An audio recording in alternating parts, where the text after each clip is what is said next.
Hello everyone. So today's lesson we are gonna work into the first skill within the domain Standard English Convention in the Reading and Writing SAT. This is gonna cover boundaries, but in our study plan we would call it learning about punctuations. So all things related to period, comma, semicolon, dash, and things like that. We would look into it today. This lesson is not gonna be too long or too hard if you guys use English as the first language. But if you come from a different education background, that you don't have the experience of learning standard English convention, grammar and boundaries like this in middle school, there will be a lot of rules to remember. So let's get started. For the first one, we would need to answer what is a complete and independent clause. So the first question, what makes a sentence complete? This is not going to be a hard question. As you can tell, a sentence is complete when you can see a period at the end, right? For example, you can see something like, I run, with a period at the end. So you say, this is a complete sentence. Cool, this is completely correct. And this is the same thing when we ask, what is a complete clause? This one, I run, is also a complete clause. Okay, so now we would expand our definition into something more official that we can use in the SAT. So, a complete and independent clause would be defined when they have two parts. The first part is a subject, which you can see as like I, or he, or she, or it, or they, or we, and or a name. A name can be used as a subject too, and a verb. A verb can either be an action or a verb to be, which when we combine with the tense of the subject, it can look like an I am, or you are, or he is, but we would not delve too much into the grammar of the tenses here. Okay, so now knowing that a complete clause contains of a subject and a verb, that means that if you can see a subject and a verb, the clause is complete, meaning you can now use a period at the end. Look at these four examples. These four examples all contain subject I. They use different verbs. I took the SAT. I scored 1550. I applied to Harvard. I got rejected. So all of these have the verb that follow the subject I. This means that these clauses are complete. So now we can use period at the end, meaning these sentences, these clauses are complete, are independent. They can stand alone. Okay, now let's take a look at these four examples which represent incomplete and dependent clause. The first one, taking the SAT. This clause doesn't have a subject. Who took the SAT? We don't know. So this sentence itself is incomplete. Therefore, we cannot use the period at the end. The second one, because I scored 1550. This is a little bit tricky because we do see a subject I, we do see the verb score. However, because this sentence itself cannot stand alone. It is a dependent clause. We expect it to be dependent on another clause to be complete. So the use of period here is also incorrect. The third one, and applied to Harvard. Same issue with the first one. There's no subject here. Also, with the use of and at the beginning, this also makes the clause itself dependent on something else. The last one, which I got rejected. Same case with the second one. There is a subject, there is a verb. However, because of the use of which, this makes the clause dependent on something else. This is a part of a relative clause, meaning that it is a part that would give you more information from the main clause. So using it alone and using a period at the end of it is incorrect. So now that we know what is a complete sentence and what is a complete clause, we now can move on to defining what is a run-on. So a run-on is a complete sentence, meaning it ends with a period, but it is composed of complete clauses. So this is a grammatical error that you have to avoid. These are two basic forms of a run-on. Either complete clauses are separated by commas, like the first line, or they are not separated at all. Let's look at these two examples. These two sentences are complete because they end with a period. However, look closely. The components of each sentence are the same for complete clauses that we have looked at the first example. I took the SAT, I scored 1550, I applied to Harvard, I got rejected. All of these clauses are complete. Why do we know that they are complete? Because they all have subject I. And each of them has a verb that goes after the subject. I took the SAT, I scored, I applied, I got rejected. So the run-on here said that within a complete sentence, we have complete clauses. In the first line, they are not separated at all. And in the second line, they are separated with commas. But both of these examples are grammatical errors. Okay, now let's look at another example. I took the SAT, I scored 1550, I applied to Harvard, and I got rejected. This one sounds very tempting because looking at the last clause, there is the word and. It makes the whole clause dependent. It makes the whole clause incomplete. However, this whole sentence is still a run-on because the first three clauses, they are still complete clauses.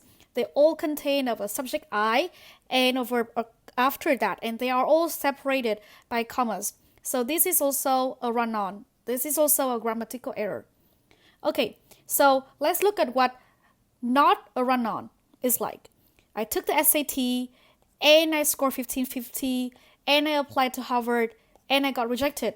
Sure, this sentence is not like the nicest thing that you would ever make. However, this is grammatically correct. There's nothing wrong with this sentence itself. All of these clauses are dependent.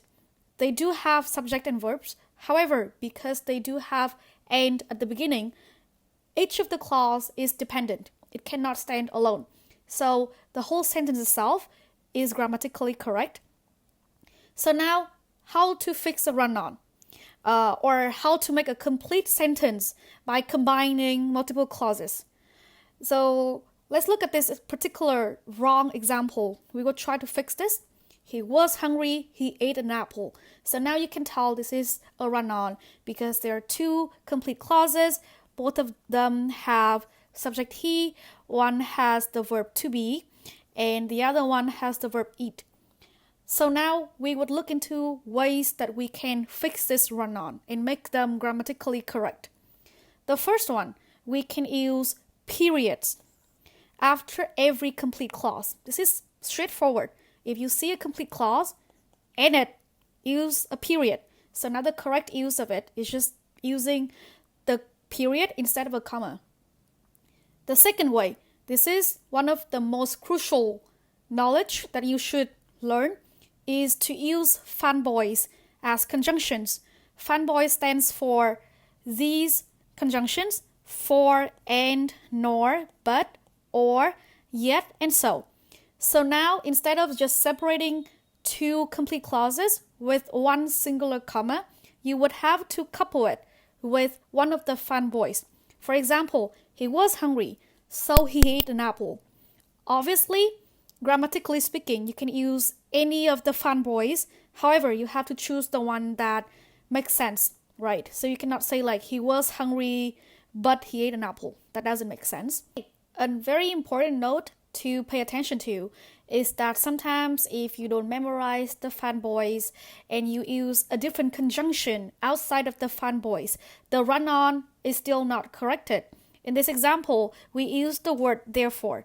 Therefore is not in fanboys. Therefore, this whole sentence is still a run-on.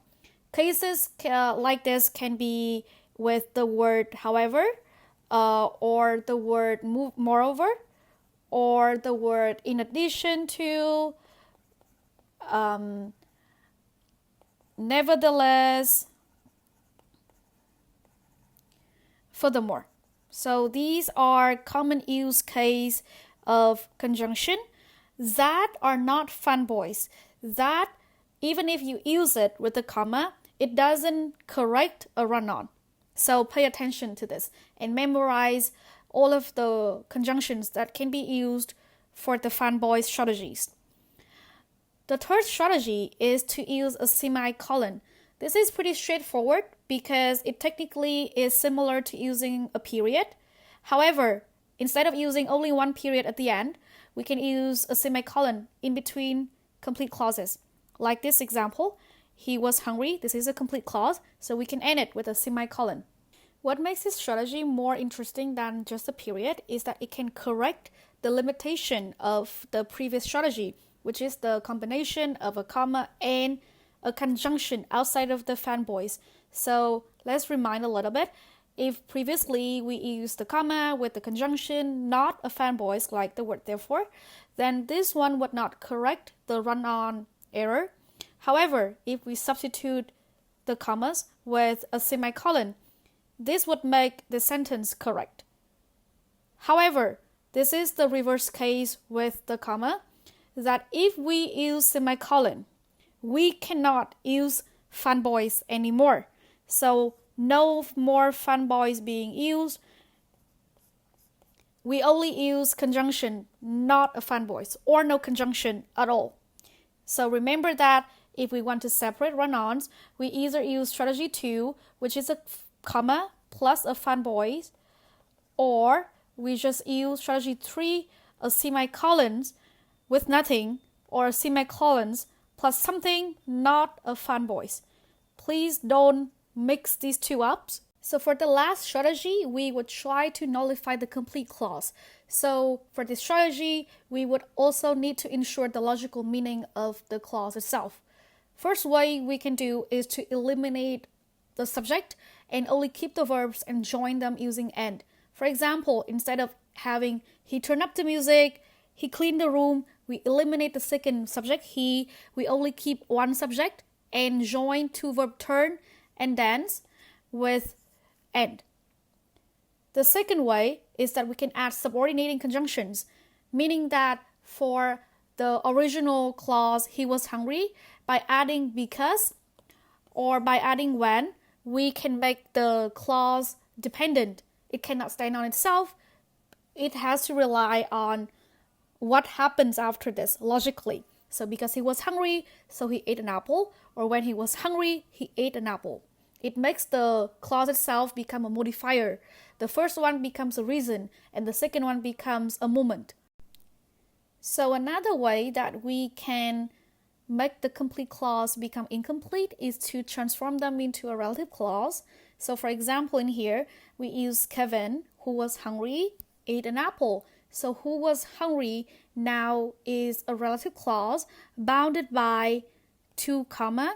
And now instead of using the subject he for the verb was hungry, we now split them into a relative pronoun who, which would add more information for the main subject Kevin.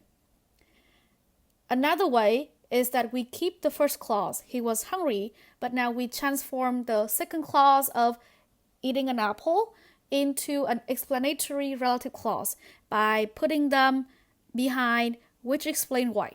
So now these two are correct. Okay, so now let's take a look into more advanced cases of relative clause, which are shortened relative clause. So for the wrong use, yesterday country S deployed troops on the border. This is a clear violation of the peace agreement. By this time, I hope that you can tell that this is a run-on because both of these clauses have subject and verb. So how we can correct this is that we transform the second phrase, this is a clear violation, into a which is a clear violation. However, the more advanced way of transforming this into relative clause is to shorten it.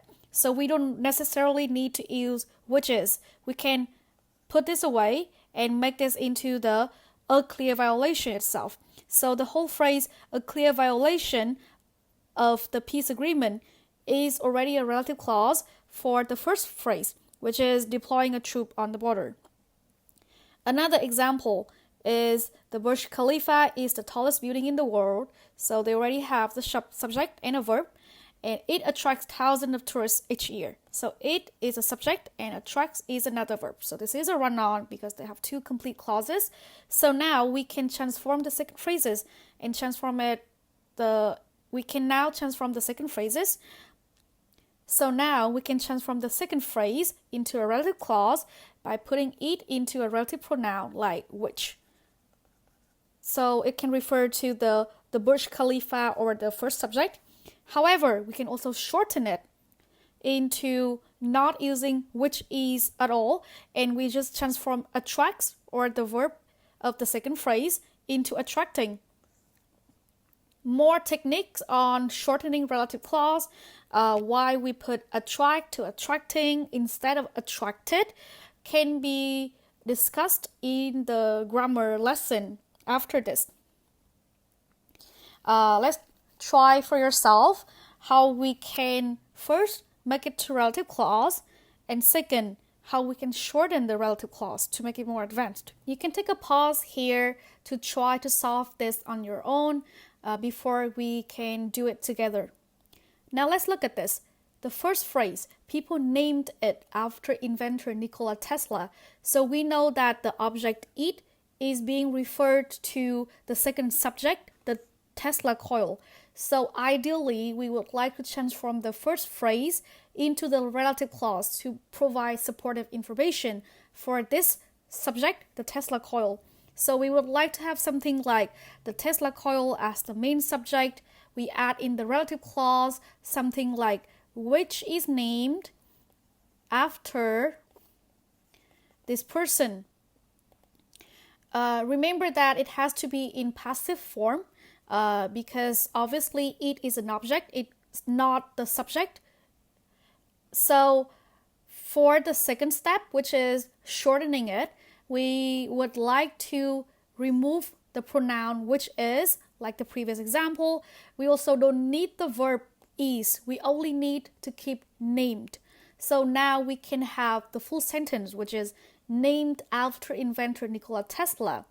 The Tesla coil is blah blah blah. So in here, the sentence only has one subject and it has one main verb, and the first phrase becomes a relative clause, a shortened relative clause. Let's try for another example. Same thing, you can pause to try on your own. Now let's take a look into this together. He is reflecting on the meaning of life. Henry tried to. So now we can see some connecting thing here, which is that they share the same subject. He and Henry can be shared as the same subject of the sentence. So now we would like to keep Henry because at least we know the name of the person. So we would like to have something like Henry, who is reflecting on the meaning of life. Try to find a philosophical answer to life's problems. So the relative clause has been transformed from the first phrase. Same thing, we can shorten it by removing the pronoun who, and we can also remove the verb is. We only need to keep reflecting. So now the sentence would be reflecting on the meaning of life. Henry tried to na na na. So the sentence now only has one subject with one main verb, and the first phrase become a shortened relative clause. Okay, now let's take a step back and look at all of the punctuation rules that you are expected to know in the SAT. So in total, there are 4 punctuations that you need to master for the boundaries questions in SAT. The first one, semicolon, as seen previously, it can be used instead of a period to join 2 independent clauses. An example here is that I love basketball, however, I don't play it myself. Remember that when we use a transition like however, this is not a fanboy's conjunction, so it is totally okay to use it with a semicolon. However, if you use any fanboy's conjunction like and in this example, you are not allowed to couple it with a semicolon. Remember that. For comma, there are more use cases for this. The first one is that it can be used to separate a modifier or an introductory clause. For example, although he is lactose intolerant, this first phrase is dependent. Even though it has a subject, a verb, it has although, which is a subordinate conjunction like because. It makes the clause itself dependent. It cannot stand alone. So that is why comma is used here to separate it with the second complete clause. However, the example for this can be seen as even though the first phrase is a modifier or a dependent clause, you don't use a comma here. So this one is a wrong use, which is missing a comma. The second use of comma is to separate items in a series. One key important thing to pay attention to is that sometimes this is called an Oxford comma, especially when the last item, you need to use and with it in the SAT. In a lot of regions in the world, you are not required to use this when you list out items in a list with comma. However, the SAT follow the Oxford comma, meaning that for the last item, it is required that you have and at the end. An example for this is that you don't separate the last item with a comma, like the second example on this last column here. I had three options: get a job, apply to graduate school, or get married. It sounds very tempting and it makes a lot of sense. However, in the SAT, this is grammatically incorrect. You have to separate this with a comma. You can use or, it's completely okay. You can substitute or and. They both work okay in this use of comma. Third one, to separate non-defining relative clauses. So what is a non-defining relative clauses? A non-defining relative clause is something that you don't necessarily need it to be able to distinguish the subject. In here, let's look at the example on the third column first. Stephen King's first novel. This one is easy for you to identify on your own without Carrie. You don't need the name of it. Stephen King is a specific person and his first novel is a specific book. You don't need the name Carrie to identify it. So it is therefore a non-defining relative clause. So when you use this, you would need to show that this clause is bounded with two comma. This is super important. You cannot misuse this. However, when we have a subject that needs to be defined, like students, there are a zillion students out there. You cannot just point at someone or like just name who the student is. So now when you use something to define them, here, hardworking student, or in a relative clause, who work hard, if you use double comma to separate them, like in this case, this is an incorrect way of using it because this is indeed a defining relative clause. So, rule of thumb is, if you can cross whatever is in between the two comma and the sentence itself makes sense, then it is the right way to use this couple of commas. However, if you cross it and it doesn't make sense, like in the second example, students will ace the SATs. This is grammatically correct, but it doesn't make sense. Not everyone can ace the SAT, right? Some kind of students with specific defining factor, in this case, who work hard, they would ace the SAT. But for the first example, Stephen King's first novel was a surprise success. It makes sense on its own. So for the fourth use of the comma, it is used to separate transition and intervening phrases. So in here, some of the most commonly used intervening phrases is for example. So when you use for example, you can use a comma at the end to separate it. But if you look at the second example, you use an intervening phrase like however without any comma. So this is an incorrect way of using it. Okay, so for the dash, using the double dash is similar to using the double comma. So it adds emphasis or introduce additional information, just like how double comma can be used to define non-defining relative clause. The rule of thumb is still that if you can cross the information between the double dash and the sentence still makes sense, like in this case, the concert was cancelled due to the rain, it makes total sense, then this is the right way of using it. However, if you cross the information, like in the wrong example, the Homer ball smashed through and rolled into the living room, this doesn't make any sense, so this is the wrong way of using the double dash. In the last punctuation, the colon, there are two important things to remember about the colon. First of all, it is used after an independent clause. And the second thing to remember about the colon is that the second phrase after the colon can be a list or a noun phrase or a clarification of the first clause. So in the case that it is a clarification, we can substitute the colon with a dash. So examples can be seen in the third column. We use he still is in here. First of all, we see that he still is itself is a complete independent clause. This is why the colon can stand here. It is after an independent clause. And then after that, but now he focuses on teaching others. The second one is not an independent clause because of the word but. However, it is still okay.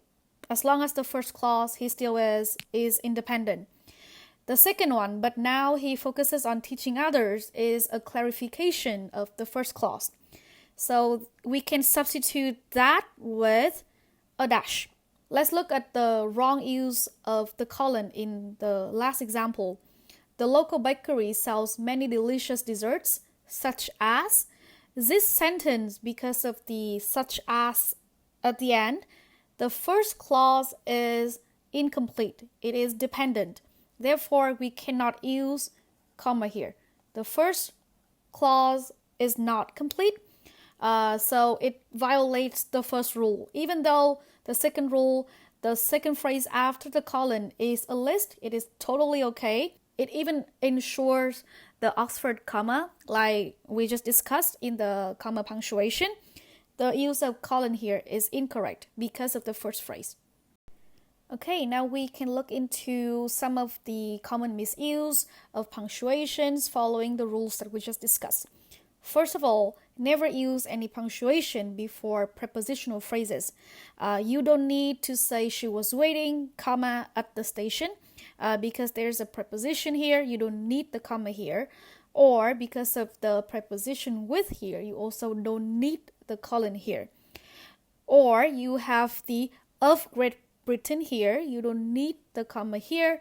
You have the for here, you don't need the comma here. Pay attention that this comma here is also unnecessary, but it's not necessarily wrong because it is placed before prepositional phrases. It's just wrong because it separated a subject and its own verb, which is not any of the use of the comma. The last one, you also don't need the dash here, which is followed by.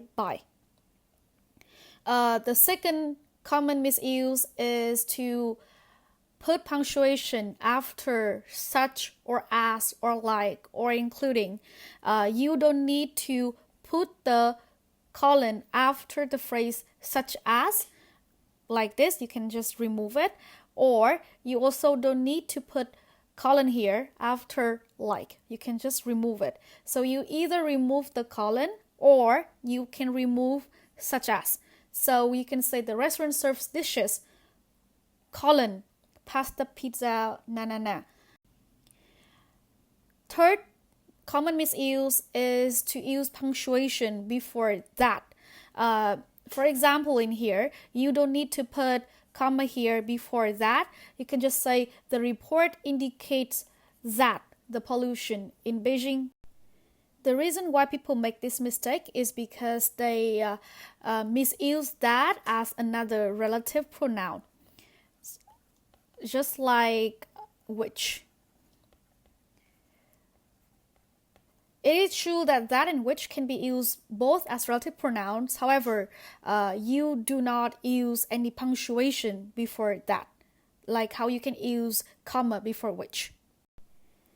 Okay, so the last module of today's lesson is apostrophe. This is technically not a punctuation that you need to learn. However, it is still a part of the boundary skills in the SAT. So there are two uses of the apostrophe. The first one, it indicates possessions. You usually add an apostrophe with an S at the end of a noun to indicate the possession that follows after that. However, in the case that the noun is plural and ends in an S, you only add the apostrophe and you omit the S after that.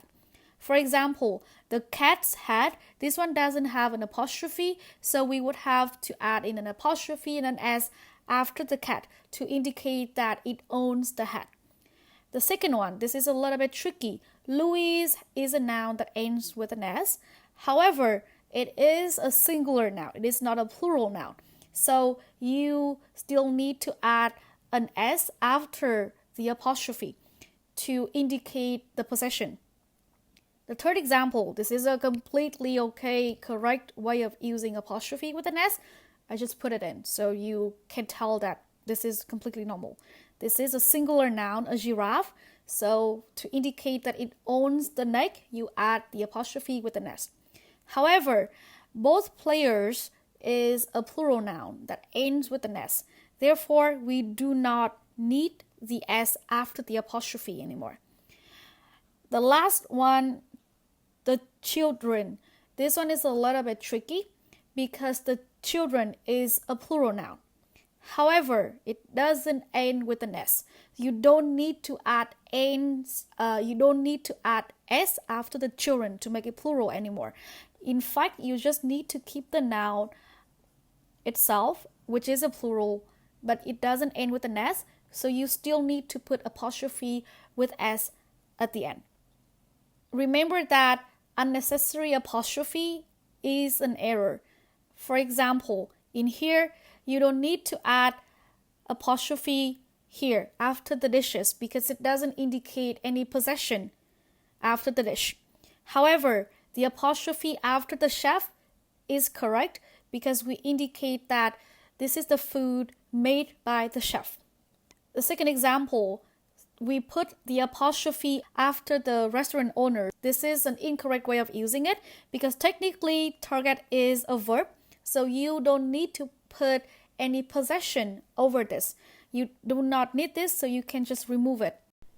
The second use of the apostrophe is for contraction or abbreviation, which means that we can abbreviate a lot of phrases or we can replace missing words or letters, like in the case that we use I am or I have or could have or it is, etc. So for this specific use, it is important to distinguish when to use apostrophe between possession and contraction. So let's look at the first example, which is distinguishing between it is in the contraction form and eats, which is in the possession form. So for the first example, he told me that it is an alien. So this is where we would need an apostrophe to show that this is a contraction, an abbreviation of it is. But for the second one, we would like it to be in a possession form, so there's no need to put an apostrophe here. The second example to distinguish is between they are, there, and there. So the first one is a contraction for they are, which is a subject and a verb. The second one, there, is a pronoun to show possession. and there is a subject. So for the first case, we use they are because we are using it in a tense to show that they are going to do something. The second one is that they possess the homework, so we use the pronoun there. And the last one is to indicate a place, so we use the word there. The third example that you need to distinguish is between who is and whose. Who is this person can be put in the contraction apostrophe form, but to use whose, this is a relative pronoun to indicate possession. Okay, now let's take a look into how the SAT questions will test you on boundaries. First, whenever you look at a question, pay attention to the actual question part, not the paragraph. And you see that whenever you see the phrase conforms to the convention of standard English, you know that this would fall under the standard English convention domain, which would only test you on either boundaries or it would test you on grammar, which would be discussed further later on in the study plan. So in here, you know that the question itself is testing on boundaries because you see that the answers are only different by the punctuations being used. So this would help you quickly navigate with the paragraph. You know that you don't have to read too much into understanding the meaning or whatever they are discussing about. We would just need to look at the sentence that we need to analyze for whether or not it is a run-on or what kind of clauses are inside this sentence. So let's look at the sentence here. We see that Epicurus defined pleasure something. We can see that Epicurus is the subject of the sentence and obviously define is the verb. So the clause here, Epicurus defined pleasure, is already a complete clause. So because of this, we can quickly note down something like this. This is a complete clause because it already contains a subject and a verb. So whatever come after this, whatever boundary we need to connect the sentence with the second verb, which is possessing. So how do we connect a complete clause and an incomplete clause? There are 4 options here. It can be a comma, a colon, a semicolon, or a period. Obviously, we cannot use a period here or even a semicolon. Why? Because the second phrase is incomplete and it would end with a period. You cannot put this incomplete phrase on its own. So we would eliminate C and D out of the picture. Can we use colon or can we use comma? This would have to look into the second phrase. We can either say that the second phrase is not serving as a clarification, it is not explaining anything. If you read into the meaning of it, something like positing that all lies virtues derived from this absence, it is not trying to clarify anything. So we don't use a colon here. It is obviously not a list. It's obviously not an additional information. So that is why we can eliminate colon. Or we can say that the second phrase itself is actually a shortened relative clause. So we can say that possessing itself is in a verb ing form, which would tell you that this could probably be shortened from which possesses as. So because of this, we know that this is a relative clause. So one punctuation that can be used to separate the relative clause out of the main clause would be a comma. So the answer that we would look for is an A. Okay, so for the second question, it's quite a long one, but try not to be too panicked and read all over it. Remember that we already know that this is a boundaries question, so we just need to look for the subject and the verb of each clause in the sentence. So we see that Chinese American screen actor Anna May Wong is the main subject here, and followed after that is a non-defining relative clause about her work. Why do we know it's a non-defining relative clause?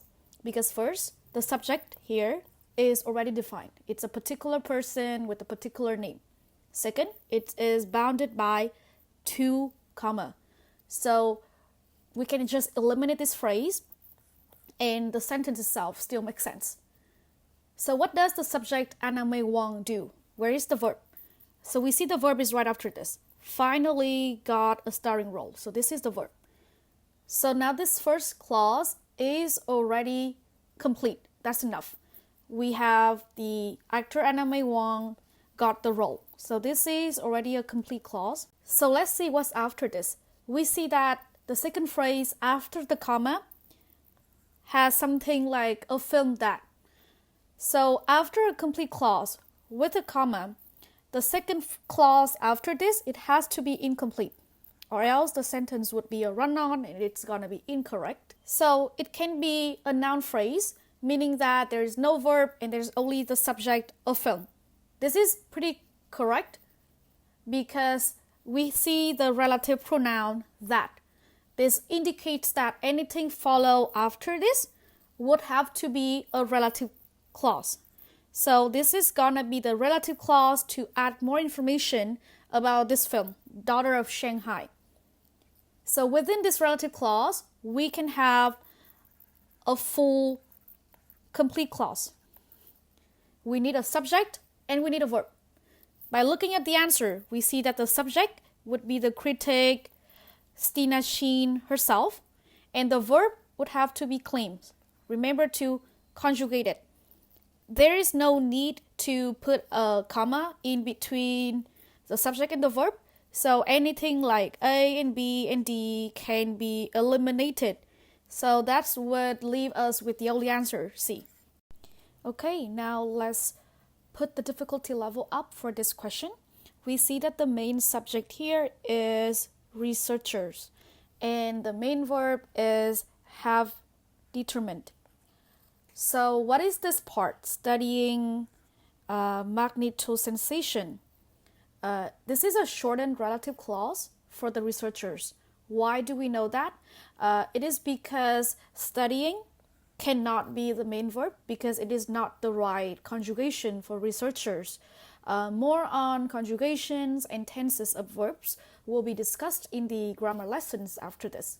You can also see how shortened relative clause is used a lot in SAT questions. And with more practice, you can confidently tell them apart from the main clause. I believe this is a very important skill to acquire in the Standard English Convention domain of the SAT reading and writing. So now let's get back to the main clause. We shorten it to researchers have determined why. Something after this. This is already a complete clause. So what questions are they trying to explain? It would have to be after why. And you can find the complete clause to know where this phrase ends. So we see that the subject here would have to be some soil-dwelling worm, something, something. And the verbs would have to be move. This is the verb. So that's good enough. We now have some things like researchers have determined why, a subject, and a verb. So we are looking for an answer to clarify this subject and verb problem, something with the worms. Because this whole phrase is already a complete independent clause, so a colon would serve well after this. Remember that the colon can end after an independent complete clause to try to explain it. So the answer that we are looking for is A. Now let's plug in to see if A is actually correct. The clause after food is this one right here. And we can see that if you care to read more, it is talking about the difference of the northern hemisphere and the southern hemisphere, which is the explanation that we already guessed for why the worms in the southern hemisphere have that kind of behavior. If we look at the second phrase from a grammatical standpoint, we see that it is also a complete clause. It has one complete sentence. The magnetic field points down. This is a subject, this is a verb. And it is connected with another complete clause, which is eat points up. They are connected with a comma and a fanboy's conjunction, but. So this second phrase here after the colon is also a complete sentence with two complete clauses connected by a comma and a fanboy. So we see that after the colon, we also have a complete sentence with two complete clauses connected by a fanboy. Something like this. And by analyzing this question carefully, you can be more comfortable with more complex sentences woven by multiple complete clauses like this one, but still grammatically correct and not a run-on. For this question, we see that Hopper's subsequent career is the subject and the verb is would involve. This is a complete sentence and it ends with equation, like stated in the answer. The phrase after this is also complete with Hopper as the subject and would help as the verb. The phrase as a pioneering computer programmer here is just a shortened relative clause to provide more information about Hopper. So we are having two complete clauses, but the answer also provides us with a transition though. If we don't have any boundaries like in the answer D, it would be something like a complete clause, though a complete clause, which is gonna be a run-on, so it is incorrect.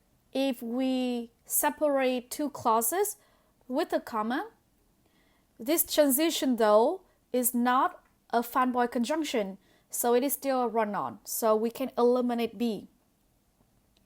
If you are confused by this point, go back and look at the lecture where we talk about how to correct run-ons in the second strategy. The difference between A and C is now just the logical relationship of the two clauses to determine if those belong to the first one or belong to the second phrase. We see that the first clause states that Hopper's career is more than just equations, and the second clause says that she also contributes in computer programming. So we are seeing a relationship that the second one explains the first one.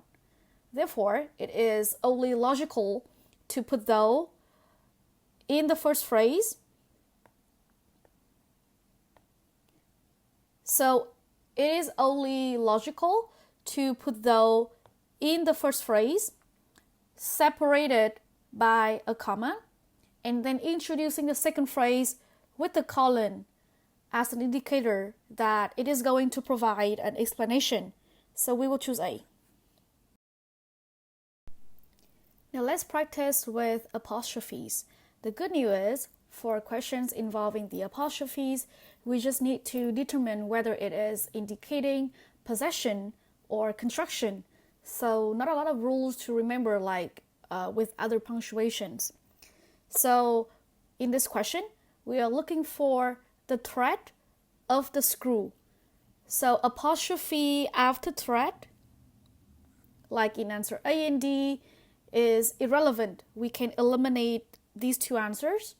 Another tip is that if it is used as a contraction, like in it is or he is, like this, it has to be followed by something, right? Like it's the color red, he's British, but because this ends with a period, so this is an incorrect use of the apostrophe. The difference between B and C now is whether screws is a plural or a singular noun. This needs some investigation to determine. We see that it is stated previously that this is a screw, so it's only in singular form. We can only choose C for this. Not too hard, isn't it? Boundaries is usually the kind of question that you can 100% ace in the SAT. It could be tricky, but the rules are very clear. So memorize all the things that you have learned in this lesson and practice a lot to handle complex sentences with potential run-on problems and to familiarize yourself with all of the punctuation